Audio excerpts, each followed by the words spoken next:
the loyalty program becomes very transactional, right? And in today's day and age where, where there is a lot of competition in the same category as well, if your program is very transactional, where people value only for the monetary benefit that they get out of it, then I think for us to sustain will mean that you'll have to have very deep pockets, and then it's a game of who has the deeper pockets, and that person will win. So that was absolutely out of the question for us. When we looked at the kind of audiences that we cater to, and we looked at what were their delight factors, I think one of the big things that came out was, I'm ordering for very small amounts, but you charge shipping, and that is a big impediment on my buying with you or my trying you, and that came out to be one of the big value props that we started to offer, and it has been journey from there till now. If I talk about today, we have a program called Elite Pro where customers get free shipping, they get priority customer support, they get no questions asked returns, and they get a free gift with every order above a certain value, whether above 500 or 600 rupees. All of these value propositions have been carefully thought through and construed after speaking to numerous customers about what is important in this category, what will be a very delightful factors. In beauty, for example, nobody gives you a return which is a no questions asked return. You will be able to return few products if it is unopened or if it is damaged, but predominantly there are no returns anywhere in the industry. A no questions asked return was like a big value proposition. Similarly, if you think about the delight factors of the consumer, getting something which is like a full size free gift or two mini samples or mini products, that is a huge delight factor for anybody who shops for beauty. And I'm sure there are a lot of women here who also probably shop online. Imagine you having an option to choose what free gifts you can get, and that can be a factor that people then talk about. So long story short, I think the value proposition that our loyalty program has is free shipping, choice of free gift with every order, no questions asked returns, and a priority support. One thing that I would want to mention is it's a paid loyalty program, which means that you need to pay 300 rupees or 349 rupees to get into that program. So it is not a purchase accrued based point system where only after spending a 5,000 rupees you are able to get to a number of points which are even worthy for you in that transaction. So yeah, that's it. Suyash, very interesting, because I think when we talk about loyalty, most of us think that loyalty would mean extra burden on my financials, that I'll have to give 5% cash back, I'll have to give 50 rupees cash back, right? And obviously, a space like yours, which is very, very competitive, right? Like you said, you can't keep on giving discounts and points, etc., right? How would you evaluate something like this? Because, like on the surface, I'm sure many of us would be thinking, is free shipping that big a draw, right? But considering you are catering to tier 2, tier 3, which is, I'm sure, on top of mind for many of us, right? And we obviously don't think like, that cohort. So how are you measuring your loyalty, and how it has evolved over last, let's say, 5, 6 years since you started it? Sure. So I think the P&L needs to make sense. I think that is the crux of the matter. No matter how much you are spending on a particular reward structure or benefit structure that you offer to the customer, the P&L of that should make sense. Now, to look at what that P&L is, there are a couple of ways in which you can go about it. With every customer order, there is a certain bottom line that you get, right? Because of this input of whatever benefit, and I'm not talking specifically about the benefits that we give, whatever benefit, whether it is a 5% cashback or 2 rupee cashback that you give out to the customer, that should get net off with the additional bottom line that you generate over the additional orders. So a clean way to measure this could be, what is the total incrementality that I'm getting by putting in this input, and because of that incrementality, what is the net bottom line that I am able to get? Even if it is a neutral kind of a bottom line for the first year, I would still say that it's a win-win. So that sort of defines your budget. The rest is maths on Excel, where you need to figure out how many will redeem the cashback, and you'll have to try it out for some time and allow a certain cost of growth for the first year to come back with Sure. exacts. Coming to, I'll deep down on this furthermore, right? One of the metrics that you spoke about was LTV to CAC, right? Because that's like the holy grail for all businesses, irrespective of e-com or otherwise, right?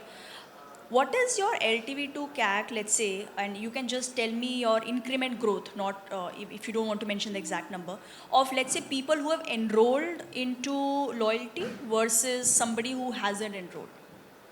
Sure. So now coming at, I think this particular number is slightly tricky one, right? Because there is a lot of selection bias when it comes to, because obviously you will say that, if I take out my best customers and look at their cohorts and compare it to my average or people who are not the best, I think you will always see a difference, right?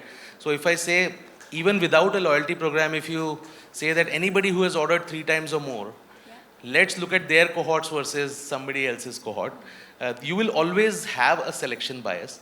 And I think, hence, what a fair thing to do is, if you can do A/B testing, nothing like it, where you offer it only for a certain customers, and based on certain early indicators like a M1 repeat or M3 repeat or the engagement that you're doing on the platform, you're able to take that call of what would be my forecasted LTV.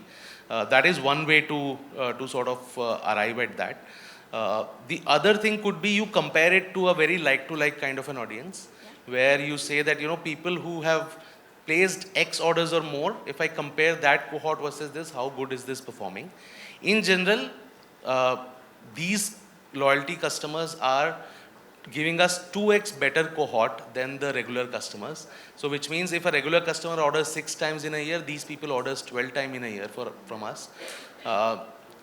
If you even go through to the stricter metrics of the people who have ordered 3 times or more, how does the cohort compare to that? Even then, it is 25% better than those cohort. Sure. And so while there was a poll which was going on, where are you on your retention play? And 50% people mentioned they're yet to start. So Suyash mentioned one matrix called M1 retention, right? Would you want to throw a bit more light and maybe explain what that matrix is and Sure. why that matrix is important for businesses? Sure. So like I mentioned, right, LTV by CAC is the golden ratio, golden number for any business to be evaluated. Unfortunately, when we operate on a day-to-day basis, a month-to-month basis, right?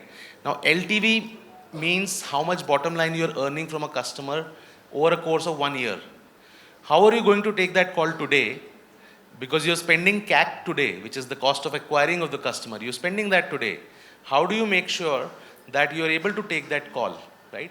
So that is where an LTV by CAC that is why it's a very lag metric. You only get to know 12 months after acquiring a customer whether it is worth it or not to acquire this customer at this cost, right? Hence, it is imperative to break it down into early indicators and lead metrics. For example, if M1 retention, which is if X people were acquired in last month, how many of them ordered the next month? How many ordered cumulatively by 3-month marker, 6-month marker at a rolling time frame? That is a fairly good indicator of how the lifetime value is going to be from a particular cohort or from a particular user or a group of users. So if you work on your M1 cohort, then your 12-month lifetime value extracted from that user, goes up. Even from a day-to-day perspective, even M1 cohort is a very lag metric. So from M1 retention also, you try to arrive even leader metrics, right? Can the number of products discovered in a session or the number of sessions that a person is doing a week, can that be an early indicator of how many people are likely to come back and shop with me again? So I think the entire game is to keep identifying these lead metrics, which are going to, give you a light into whether this this customer is going to stick with me or not. And then these are actually the metrics, which is the number of products that somebody is browsing, how many times they are engaging with your app, how many are engaging with the journeys that you have created. All of these things become an early indicator and actually inputs that you can actually influence, because you can't directly influence the LTV by CAC, while that is the most important thing, right? So it's important to break it down into lead indicators, and those lead indicators you will have to come, for every business, for every kind of a category, it will be very different, and hence it has to be, taken up at a case-to-case basis for every company. When did Purplle started their loyalty program? As a business, you started in 2011. Yes, so we started 2011 December, so practically 2012. 12, yeah. 5 years into the journey is when we started thinking about a loyalty program. So it's about 2017, 2018 when we started. Okay, so if I have to ask you to give a chance to you to replay everything, what would you advise many of us over here? When is a good time for businesses to start ingesting a program like this? Because we've been like talking on top of our voices saying that retention is day zero game, right? Which is I think how the conversations have shifted over last 3-4 years. That earlier people used to just focus on acquisition, ki retention we will see after 3 years, 2 years, right? But today brands have started talking retention day zero, right? And we have seen some fantastic success stories within our client set. So what would you suggest to many of us who are like, still beginning this entire retention plan? When is a good time for a brand to start doing this? I think there are two, I would say, prerequisites to this. One is you need to identify whether your category is the right category for having a loyalty play at all, right? For example, a furniture category or a mattress company, for them, it is about making money in that first transaction because it's not a very frequent purchase. But for a cab company or for a beauty company or for a grocery company where the frequency of purchase is very frequent, I think that is where loyalty program becomes super important. And I think that is one of the prerequisites, right? Now, given you are in a category where that is important, the next thing to identify is your platform's core value proposition. So because if that also doesn't work, then the loyalty program will also not work, right? Sure. And assuming that you have a great product market fit, you have customers who really love you, I think again it's if these two things are achieved, and there is some time before each startup, each company reaches that stage. The moment you feel that you are able to acquire a customer and you're able to make money of that customer within some time frame, which means you've got the product market fit, I think that is the exact time to start your loyalty program, not before that, because unless that is there, it will be a distraction. Okay. And let's say if I'm a new marketer, right, how do I know what is enough in my loyalty program? Like you might say free shipping or a free gift, right? Somebody might say 5% cashback, somebody say points. So how do I decide what is right for my set of customers? How do I decide that? So, while I can't speak for every kind of business, but I can tell you what we did. Yeah. And for us, it has been a very iterative process. But unlike, say, a digital marketing or a push notification journey or a campaign, it is not that iterative also. So you can't do a A/B testing on every day and see this works, this doesn't work, or run 2 campaigns and do this is better versus this. It has to be still iterative, but it is still a lot of design. So there are 2 ways to build anything. One is design based, where you spend a lot of time in designing something and then you leave it. Or the second way is iterative. You put together the first part, you keep iterating by doing a lot of experiments. I think loyalty program is more of a design based kind of a thinking, because the moment you commit something, you have to stay true to that for 1 year or 3 months or whatever the period is for that loyalty programs. You can't promise somebody points and then just not honor that at your front. So so I think coming to that, yeah, so points system, or this is more of a design based kind of a kind of an approach. But I think what we were able to do is, because we gave it enough time, which is now, it's been 5 years, we have been able to do a lot of iterations. I think the first step is to speak to the consumers. There is a lot of, promised versus delivered versus perceived, right? This is a very common framework, and it is very true, especially in loyalty. What you promise is probably cashbacks or points. What gets delivered, and when I say delivered in this context, it is basically adoption. So you're giving points, but how many are consuming or using that? Similarly, we might be giving out free shipping, but how many of them are actually using it? Because at the end of the day, if people don't use it, they are not going to renew it, right? So that is the delivered part. And then perceived. So how are people perceiving it is a completely different ball game altogether.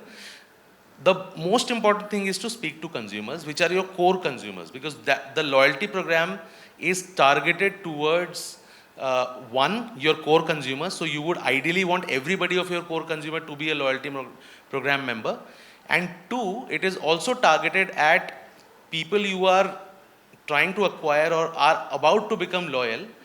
Loyalty program membership can be a very early indicator for you to tell that these are my potential superheroes. And with a loyalty input, you can actually make their experience significantly better. When we spoke to consumers, I think what really came out was that, these are customers who are not habituated. Many people were ordering for the first time. There was a lot of, the people didn't even know that, if I want to order 6 products, I can order it at once. They thought, abhi 2 kar dete hain, then we will do 2 more later, and they didn't realize that shipping was getting charged. So it was at the early stage, it was also about making people comfortable in transacting. And hence what we started was free shipping, priority support in case something goes wrong, no questions asked returns. And there were milestone rewards on, each shopping, which is, if you shop for 1,000, then you get a free gift. If you shop for 2,000, you get a free gift, and so on and so forth. That is what we started with. And that was great for acquiring these customers into the program, right? It became very good because people thought, if I give, say, 199 rupees, and it was priced at 199 at that point, even if I do 5 orders, my value will get, I'll get my value gratified, right? And hence, that was a great point in acquiring the customers. But with this value proposition, what used to happen is, and we of course improved a lot on our delivery and the product quality that we offer. So we very religiously delist anything which is below 3.5 stars on our platform. Because of that, we had good quality products. We were delivering really faster. So priority support did not mean anything because people didn't reach out to us. We were also giving them very incentivized offers. So if you buy 5, you get 5 of this free, and if you shop for 300, you'll get additional 10% off. What we realized was that while this proposition is great for acquisition, it is actually not getting used. None of these benefits are getting used. And hence, come 1 year, people are saying, I love Purplle, but I'm not going to renew the program. I don't use it. That was the first version, right? And then we really thought, I think this is 2018, 2019, when we started thinking about how do we do away with the transactional element of this program, where obviously there are certain intangible benefits which are also there, which is priority support and so on and so forth. There was still a very transactional element where people will try to justify that 199 cost by netting it off with shipping, and they say, ab to ye nahi ho raha hai, so I don't want to subscribe anymore.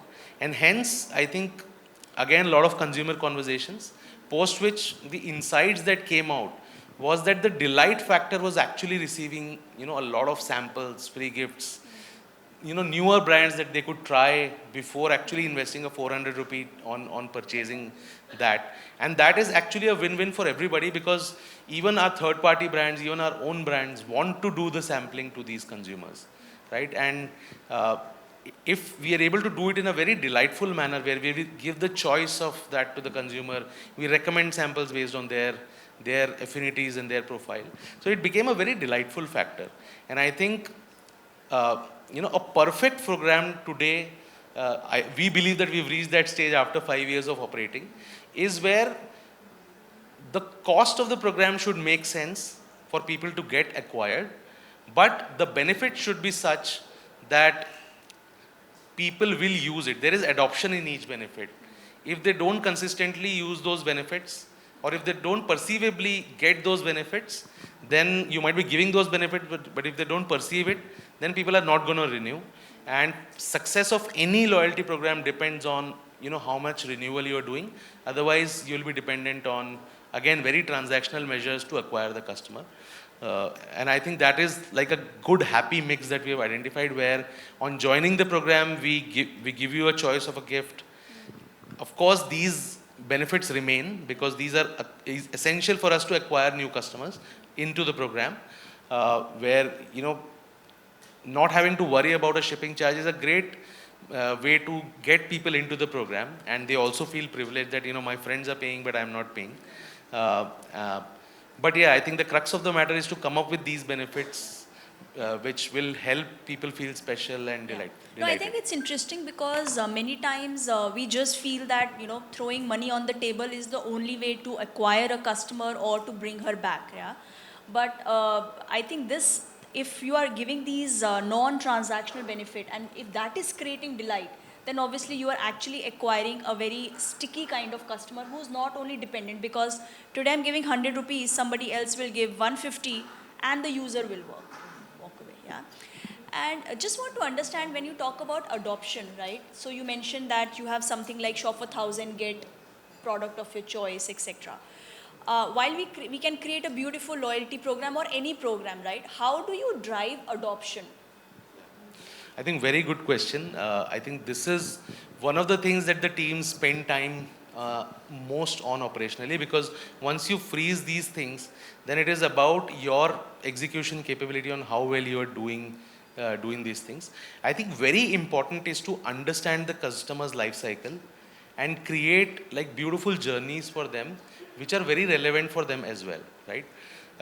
Just to give you an example, typically, one of the journeys that people have in mind is added to cart but not bought, right? And similarly, a parallel to that is, you considered a loyalty program but you did not become a member, right? But these customers who are adding to cart could be a new customer doing that for the first time, could be a repeat customer who is using that add to cart for a shortlist, and they're not going to buy unless you have an offer.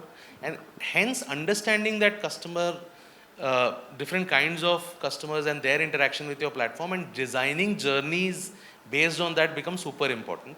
Also, what becomes important is the communication that you're doing, testing that communication, because you might be offering 10 things, but maybe getting people hooked or getting people interested to at least consider it could just be that one magical message, right?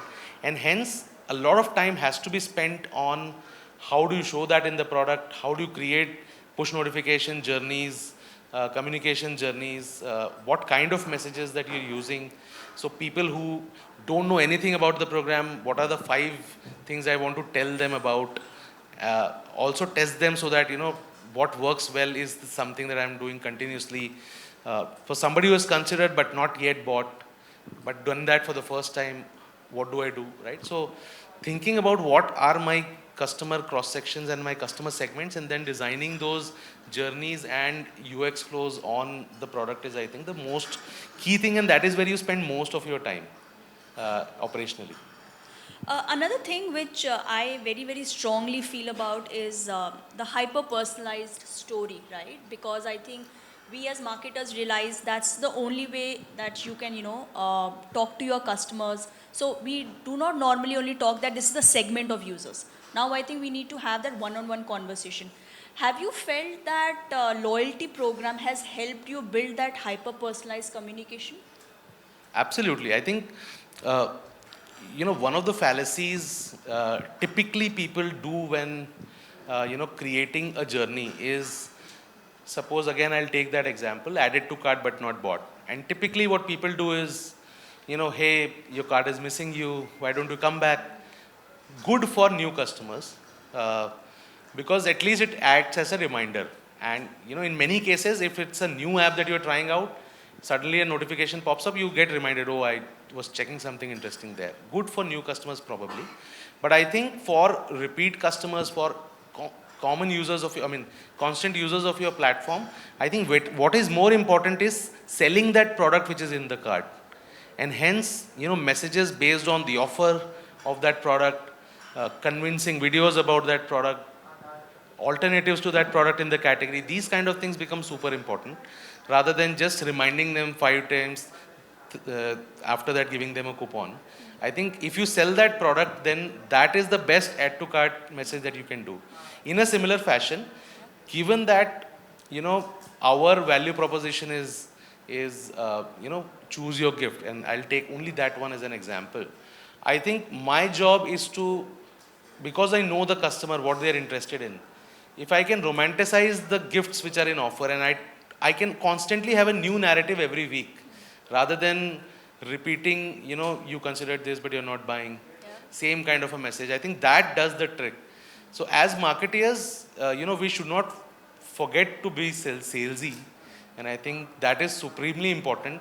Uh, uh, while obviously there are certain cross sections where reminders and they have immense value, but I think having the right, like tech stack, you talked about tech stack in the previous question, having the right tech stack that allows you personalization based on, what are the actual events which are flowing in. I think that becomes super important, and that gets reflected in loyalty also, because one of the best, communication pegs for us has been actually using the product. Hey, you are getting this Mamaearth Upton face wash mini today, only for today, and only 100 units left. Do you want to order today, right? Rather than saying that, 3 benefits left and unlock your benefits or things like that. Just deep diving into that. So when you say that, let's say this lipstick is free or this product is free, are you also baking in affinity? That, for example, let's say I have a tendency to buy red color always, right? So today you decide to at least, nudge me to buy, and you say that, hey, Surbhi, you have the mini red, which is available, right? Nail paint or Yeah. something. Are you using affinity buying into your loyalty? So, while we would absolutely want to do that, it is not always possible to do that constantly because of some other constraints as well. What is the kind of width you have in the minis to offer? Sure. At any point of time, you probably would have 50, maybe into 5 or 6 subcategories. So you might not cover everybody if you design something to be subcategory based. But in an ideal world, that would work wonders. For obviously non-loyalty kind of use cases, given when you have all the kind of products that you can market to a consumer, that works wonders. And so I know that, we never think about category teams, right? They have their own targets, they launch new product, you need to, induce trials. Have you seen that the new product trials, etc., move up for this cohort of people who've opted for loyalty, or are you able to push those new product trials via your loyalty program? Absolutely, yes. So I think one of the, I talked about 50 lakh women being early adopters into, online shopping. Similarly, our elite base is like the early adopter on any new launch that we do. These are the first guys that we reach out to or have exclusive launch offers, and we constantly see them adopting to newer and newer things, especially because if you order with us for 12 times, and we give you 2 samples every order and 1 for joining, chances are that you have tried out 12 to 15 different brands, and you would have gotten comfort on 6 to 7 good brands. Yeah, that is, I think, the best place for us to be. And yes, we do see a lot of these people being at the forefront. It's also again slight selection bias, because if somebody is buying a loyalty program for $300 in a tier 2, tier 3 scenario, if somebody is paying that money, then that person is genuinely a beauty affinity person, and those usually tend to be early adopters. Sure. So before I close, I have one last question, which is what has been the repeat for your loyalty? So if I've bought it on Jan 1, how likely I am to again buy it next year on Jan 1? Like, because that is the ultimate matrix of success of your program, right? So I think renewal rates are one of the key metrics for any program, right? Obviously, a lot of how your program is going to grow year on year and how your base is going to grow depends on the renewal rates.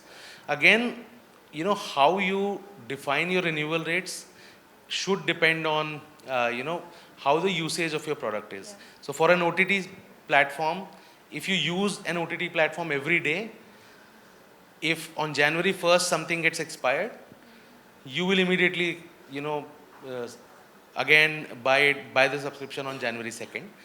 Given that it is more of, the purchase and the pattern that we have observed in our purchases are that people during our, sales period uh, or other marquee events, people tend to buy multiple orders within 1 quarter, right? So the average buying frequency of the person is 2 to 3 months, and hence I think what is the right metric for us to look at is, given two purchase frequencies, so say 6 months, what is your renewal rate? Because if it's an e-commerce website, if you don't have the need to buy, you are not going to explicitly go and renew. So how many of you would have renewed Swiggy one unless you wanted to purchase from Swiggy? And that is a very frequent use case. So give 2 cycles. And I think the gold standard here is like Amazon Prime, which is like at an 80% renewal rate. That is the gold standard.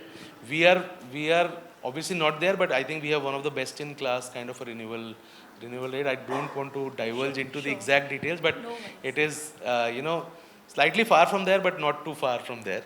I think I'll leave it at I would that. say not too far because Suyash told me the number, but it's not too far. So, yeah, I'll just summarize. I think a very, very strong loyalty program, if implemented well, will help you identify a cohort of your users, right? Who can actually help you improve your retention, improve your LTV to CAC, improve your early adoption, your trials, your feedback, right? And we've understood that you will always have those 20% customers giving you 80% revenue, right? So I feel loyalty is a very strong, medium for us to identify those 20-25% of users. Yeah, we are happy to take any questions. Yeah. If you can just introduce yourself and then we can take the question. So hi Suyash, this is Swapnil here from Camby Tiger. So my question is that how important it is for an omni-channel brand to run the same loyalty program for across all the channels? That was one of my questions, but we ran out of time. It is supremely important. I think what omni-channel has done today is that is one of the, I was talking about strategic inputs that you can give to a business to make sure that you're able to extract the maximum wallet share. One of them is loyalty. Second is having exclusive assortment. I think the third is omni-channel. We have 8 stores of Purplle which are live. We have purposefully launched in a couple of cities only. The idea is to open 25 more. What we are already observing is that a lot of our customers who were stopped ordering from us have started going to the stores and giving us that wallet share, which were not who people were not ordering online, right? And hence omni-channel becomes a very important way to get more wallet share from the users. In that context, I think the expectation that people have is, if you're a true omni-channel player, the expectation of the people would be to have one treatment, whether you're ordering online or you're ordering on the store. So having a loyalty program that cuts across all the channels that you as a brand are servicing is supremely important, more from a customer's perspective. Because imagine a loyal customer saying, and I am an elite, going to a Purplle store and not getting the benefits. I wouldn't want to subject that customer But to don't that. you think so? Basically, majorly omni-channel brand faces one issue that they are not able to capture proper data of the offline customer. So basically, what they usually do is they migrate the customer to online. They encourage them. Don't you think running exclusive loyalty program just for online platform will encourage a customer to migrate it from offline to online channel? And might help brands as well. So I slightly think differently here. I feel that let the customer order wherever they want to order.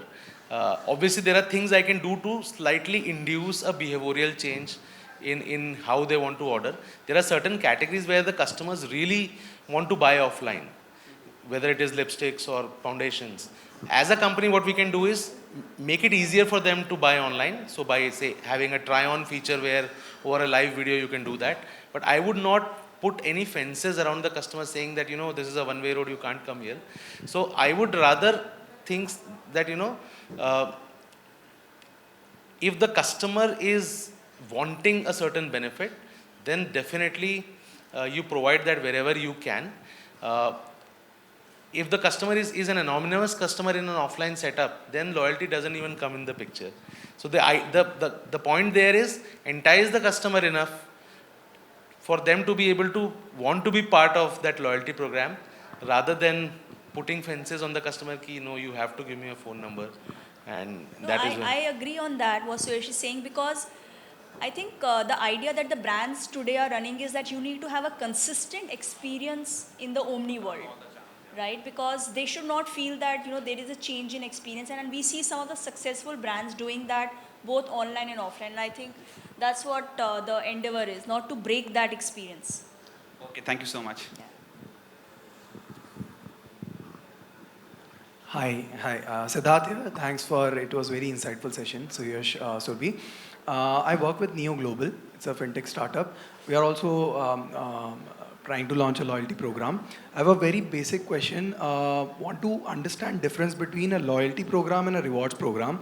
Where I'm coming from is user stages. Once that converted, retained, and become loyal, we want to reward those people who are actually loyal to brand and basically make that behavior as an example for others, and not use this as a reward program to acquire customers, right? So want you to just highlight the difference between it, how we can ensure that it doesn't become a reward program. Right. So, and I was, talking to Surbhi about this offline as well. There are 10% customers who give you 50% of your revenue, because there are people who buy 15 times and there are people who only buy one time. 20% people give you 80% revenue. That's a perfect Pareto that you get, right? Now, the point is that the other 80% can also potentially be those loyal customers, but for some reason or the other, they are not, right? Now, the trick is to identify these people early, right? And I think a paid loyalty program, and I'll not get into semantics between a loyalty and a rewards. I think whether you call it rewards or you call it a loyalty program, it is a way for me to have a great, rewards-based program to ensure that my customers keep buying from me and they also feel delighted while doing so, without getting too much into semantics where this is meant for these kind of customers, this is meant for these kind of customers. Even people who are buying a 300 rupee program for me are giving me that bottom line on day one, and it helps me to tailor their experience going forward as a member, which means it helps me identify people early. Why won't you want to identify people early and actually tailor their experience and have a very delightful experience, so that more and more people can become loyal people in the traditional sense. So I would actually say that, if a P&L makes sense, that then absolutely, you should try and acquire customers using this as well. There is a great company in the US called Alta, where 80% of their repeat business comes from loyalty program. Today, 35% of all the business that we do comes from these bunch of people that we do. And I think that is why I would not go too much into the semantics of it, whether this is a loyalty program's definition and this is a rewards program's definition. But I think any input that would make the customers buy again and again and helps you as a business to identify those customers early, so that you can use the money that you have given to actually tailor a great experience for them, even in the early stages, even without having to spend 5,000 or 6,000 to reach that particular stage. Thanks. Thanks, Suyash. Thank you so much. I think even after being the last session of the day, the kind of insights we got were really, really helpful.